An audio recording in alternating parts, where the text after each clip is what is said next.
Cerita berlanjut, setelah Hua Qingyuan dipaksa masternya agar dia mau berusaha masuk ke dalam peringkat 20 besar dalam kompetisi dengan menggunakan ancaman. Jika dia tidak mencapai peringkat 20 besar, masternya akan membunuh protagonis Junior Sister di volume novel selanjutnya. Mendengar itu ia seketika terkejut. Dalam hatinya, apa, Junior Sister adalah karakter favoritku. Hua Qingyuan bergegas mengajukan protes, Master, bagaimana kamu bisa memutuskan nasib karakter novel milikmu dengan begitu tergesa-gesa? Jika begitu apakah kamu layak disebut seorang penulis? Dengan wajah suram Guyu menambahkan ancamannya, ngomong-ngomong, bagaimana kalau kakak perempuan protagonis menikah dengan orang lain?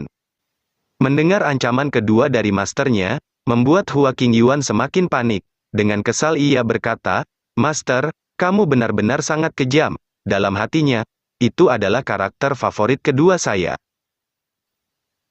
Ia mendapatkan ide untuk mengancam balik masternya, Master, apakah kamu tidak takut saya akan memberitahu Patriark Sekte tentang pekerjaan penulisan novelmu? Dengan santai Guyu membalas, lalu aku akan membiarkan kekasih masa kecil sang protagonis terbunuh di depannya. Hua Qingyuan seketika terkena mental mendapatkan ancaman ketiga yang dilontarkan masternya. Sambil memperlihatkan lembaran novel yang belum dia rilis, Guyu menjelaskan, tetapi jika kamu bisa masuk peringkat 20 besar, aku tidak hanya akan memperlakukan karakter favoritmu dengan baik. Aku juga dapat menunjukkan kepadamu draft pertama dari novel yang belum diterbitkan, dan omong-omong saya akan memberimu beberapa ilustrasi dari kumpulan edisi buku tersebut. Karena sudah tidak bisa menolak lagi, dengan terpaksa, Hua Qingyuan menyetujui permintaan masternya, baiklah, ini adalah kesepakatan. Beberapa saat kemudian, Hua Qingyuan keluar dengan sangat kesal, karena peluangnya untuk turun pangkat digagalkan masternya. Ia berpapasan dengan seorang murid yang menyapanya, Hei, Saudara Hua. Sambil menahan amarahnya ia membalas, Oh, Qutian, Master Aula sedang mencarimu. Lalu ia bergegas berjalan pergi dari sana, melihat Hua Qingyuan yang begitu kesal membuat Qutian kebingungan. Sementara itu di dalam aula Guyu sedang gembira, haha, dia ingin berdebat denganku, dia masih terlalu muda. Tak lama Qutian datang menyapanya, saya telah bertemu Master Aula, dalam hatinya, mengapa Master Aula Guyu begitu bahagia hari ini? Dengan cepat Guyu memberi sebuah tugas padanya, Qutian, aku ingin kamu pergi ke puncak Jinyin di sebelah. Untuk mengabarkan kepada kakak senior Yue Jianxin yang sedang melakukan pengasingan, beritahu dia tentang kompetisi besar sekte, yang akan segera diadakan. Sambil menghela nafas ia bergumam, anak itu tampaknya terobsesi dengan kultivasi lagi, dan lupa untuk melihat jimat giok transmisi suara miliknya. Setelah mengetahui tugas yang diberikan Master Aula Guyu padanya, Qutian bergegas terbang menuju puncak Jinyin, untuk menemui Yue Jianxin. Sesampainya di kediaman Yue Jianxin, ia bergegas berteriak memanggilnya, kakak senior Yue, aku Qutian dari Aula Liu Yun ingin bertemu dengan kakak senior. Akan tetapi setelah menunggu beberapa saat, Yue Jianxin sama sekali tidak menanggapi panggilannya, tidak ada jawaban, sepertinya kakak senior Yue memang sedang berlatih. Dan tak lama terjadi sebuah ledakan energi dari dalam kediaman Yue Jianxin, hingga menimbulkan hembusan angin yang sangat dahsyat. Melihat itu Qutian bergegas berlari ke dalam untuk melihat apa yang terjadi, namun ia seketika terkejut melihat sebuah tablet batu melayang di hadapannya, benda apa ini? Dengan tubuh gemetar ia bergumam, sial, niat pedang di dalamnya begitu kuat, dari belakang Yue Jianxin menghampirinya dengan aura penindasan yang menyelimuti tubuhnya. Dan bertanya, apa kau melihatnya? Mendengar suara dari belakangnya, sambil berkeringat dingin ia menjawab, kakak senior Yue, aku tidak melihat apa-apa. Aku Qutian, murid Aula Liu Yun, dan atas perintah Master Aula, aku di sini untuk memberitahu bahwa kompetisi puncak surgawi akan segera diadakan. Jadi aku ke sini untuk mengundang kakak senior Yue untuk berpartisipasi dalam kompetisi besar sekte. Dengan wajah ceria, Yue Jianxin membalas, ya ampun, ternyata kamu saudara junior, dari kakak senior Hua. Lalu ia memegang pundakku Tian sambil bertanya, "Heh, kamu menemuiku di sini tidak melihat apa-apa, bukan? Aku tidak melihat apa-apa." "Oke, kalau begitu kau bisa pergi." Dengan cepat Kutian berlari keluar dari kediaman Yue Jianxin. Setelah Kutian pergi, Yue Jianxin bergumam, "Aku sangat fokus pada latihan pedang sehingga aku bahkan tidak menyadari ada seseorang yang datang. Tapi kakak Hua, benar-benar luar biasa. Setelah berlatih mengikuti ajarannya beberapa hari ini, aku merasa pemahaman saya tentang seni pedang telah melangkah lebih jauh. Jika aku melawan boneka darah milik Mo Xuan sekarang, aku bisa memotongnya menjadi beberapa bagian dalam 3 gerakan pedang." Setelah bergumam beberapa saat ia bergegas melanjutkan latihannya. "Baiklah, dalam beberapa hari lagi, aku akan mencoba memahami sekali lagi niat pedang yang berada di dalam tablet batu ini." Dan ia berteriak, "Kakak Hua, tunggu saja, saat kompetisi besar sekte tiba, Jianxin pasti akan membuatmu terkesan." Di sisi lain di kediaman Hua Qingyuan, ia sedang berteriak kesal, "Master sialan, beraninya kau mengancamku." Dengan terpaksa ia harus bisa masuk peringkat 20 besar, tanpa menunjukkan kekuatannya. Karena itu Hua Qingyuan hanya berniat menggunakan senjata spirit dalam kompetisi ini. "Jika aku menggunakan seni pedang milikku, itu akan mengekspos kekuatanku. Untungnya, aturan kali ini fleksibel, dan aku bisa mengandalkan alat bantu dan senjata spirit. Dengan begini, bahkan jika aku menang, aku tidak akan menarik perhatian para tetua, jadi itu bisa mencegahku untuk naik pangkat." Hua Qingyuan bergegas memasukkan barang-barang itu ke dalam kantung penyimpanannya. Dengan barang-barang ini, dan ditambah dengan sedikit keterampilan, memenangkan beberapa pertandingan akan tetap mudah. Namun ia mendapati sebuah giok berwarna merah terletak di atas meja. Bukankah benda ini adalah tong Tian Jade yang aku ambil dari Patriark Xiyun?" Hua Qingyuan berniat mengambil tong Tian Jade yang berada di atas meja. Namun secara tiba-tiba tong Tian Jade itu berbicara dan mencoba untuk menghasutnya. "Sentuhlah aku dan aku akan memberikan semua yang kamu inginkan. Selama kamu memasukkan kekuatan spiritual ke dalam tubuhku, aku dapat membuatmu memiliki kekuatan yang tiada taraf. Hal apapun yang kamu inginkan aku dapat memberikannya padamu. Cepat sentuh aku, cepat sentuh aku." Mendengar hasutan itu membuat Hua Qingyuan semakin kesal.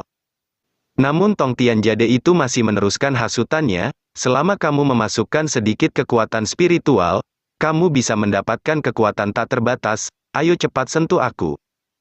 Dengan amarah yang memuncak Hua Qingyuan dengan cepat mengambil tong Tian Jade itu dan bergegas membuangnya ke tanah. "Sentuh adikmu, jika kamu terus mengoceh, percaya atau tidak aku akan mencari pisau pahat dan memahatmu, sialan." Melihat dirinya malah dilempar, tong Tian Jade itu seketika terkejut, ia dengan cepat terbang menghampiri Hua Qingyuan, bagaimana kau bisa tidak terpengaruh dengan godaanku? Aku sudah hidup begitu lama, tapi belum pernah ada yang bisa melakukan hal semacam ini padaku." Dengan santai Hua Qingyuan membalas, "Apakah kamu sebut ini godaan? Aku pikir itu adalah sebuah iklan kecil yang muncul sembarangan." Sambil mengamati tong Tian Jade yang melayang itu ia bertanya, "Jadi sebenarnya kamu ini benda apa?" Dengan aura berwarna merah yang keluar dari tubuhnya, tong Tian Jade itu menjawab, "Aku ini adalah Heavenly Demon yang berasal dari dunia demon." Dengan malas Hua Qingyuan menanggapi, "Hah, kamu Lord Demon yang melawan surga? Aku tidak pernah mendengar tentang dia."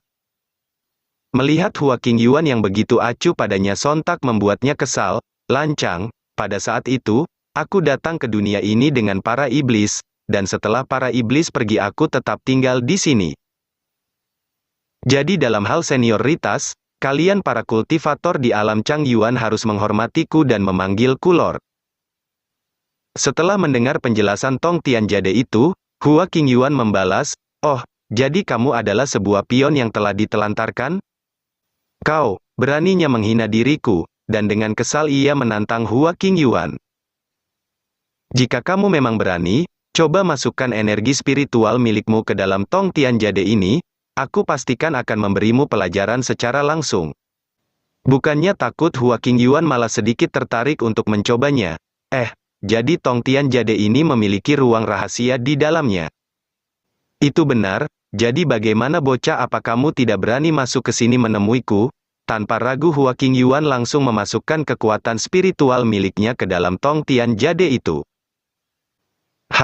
Begini saja siapa yang takut padamu? Setelah Hua Qingyuan memasukkan kekuatan spiritualnya, ia dengan cepat dibawa masuk ke dalam ruang hampa Tong Tian Jade. Hua Qingyuan mengamati sekeliling, dan mendapati wajah iblis yang menatap tajam ke arahnya. Hehe, manusia bodoh, kau benar-benar masuk ke sini. Bukannya takut, Hua Qingyuan malah meledeknya. Bisa dibilang tampilanmu begitu jelek, kau bahkan tidak memiliki tubuh.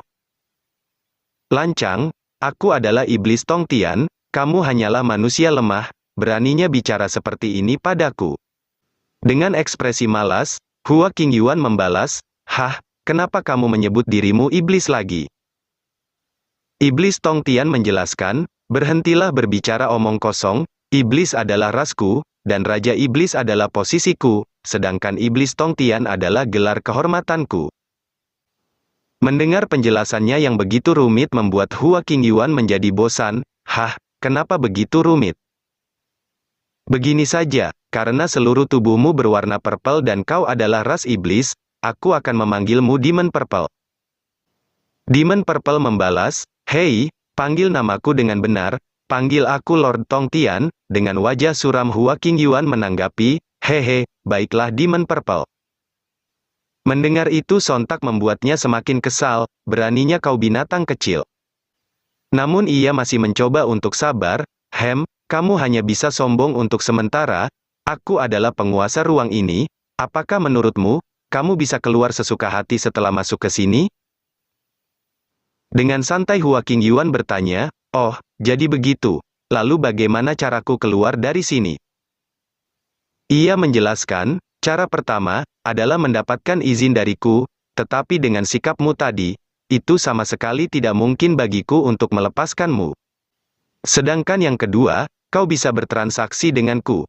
Buat keinginanmu apa saja, kekayaan, wanita cantik, status, atau bahkan kekuatan, jadi apa yang kau inginkan? Hua Qingyuan mulai memikirkan keinginannya selama beberapa saat, lalu ia dengan semangat mengajukan sebuah permintaan. Jadi kalau begitu bisakah kau membuatku tetap hidup selama 100 tahun, sehingga aku bisa bermalas-malasan sepanjang hidupku ini? Mendengar permintaan Hua Qingyuan itu, sontak membuatnya terheran, dan ia menjawab, meningkatkan umur seseorang, itu aku tidak bisa melakukannya. Hua Qingyuan seketika murung, sampah. Dengan kesal Demon Purple menanyakan apa keinginannya yang lain, jadi, apa kamu masih punya keinginan lain? Ia mulai memikirkan keinginannya yang lain, dan membalas, kalau begitu. Bisakah kamu membuat volume terbaru tentang perjalanan kultivasi yang tak terlupakan antara aku dan adik juniorku, update lebih banyak, agar sekali beli aku bisa membacanya dengan sangat puas. Mendengar permintaan Hua Qingyuan itu membuatnya kebingungan. Benda apa itu? Hua Qingyuan dengan cepat mengambil novel miliknya, ini adalah novel yang sangat populer di luar sana. Sambil tersenyum bangga, ia berkata, dan kebetulan masterku adalah penulis novel ini. Mengetahui permintaan Hua Qingyuan yang tidak masuk akal, membuatnya semakin kesal, siapa yang akan mengabulkan permintaan semacam itu? Hua Qingyuan membalas, kau terlalu tidak berguna, bahkan permintaan sederhana semacam itu tidak bisa kau kabulkan. Tidak ada permintaanmu satu pun yang masuk akal, baiklah karena kamu tidak mau memanggilku Iblis Tong Tian, dan tak ingin melakukan transaksi denganku, maka kamu akan terjebak di sini selamanya. Hua Qingyuan terus mendengarkan ocehan Demon Purple yang semakin membuatnya kesal, kamu akan mati dalam kondisi ketakutan dan kelaparan. Bahkan ketika seluruh tubuhmu hancur dan darahmu mengalir, namun Hua Qingyuan dengan cepat membungkam mulutnya menggunakan kekuatan spiritual miliknya. Demon Purple seketika terkejut, bagaimana bisa kau menyentuh tubuh spiritualku? Hua Qingyuan membalas, kau bilang dengan izinmu aku bisa keluar dari sini, bukan? Demon Purple menanggapi, kau ingin melukaiku?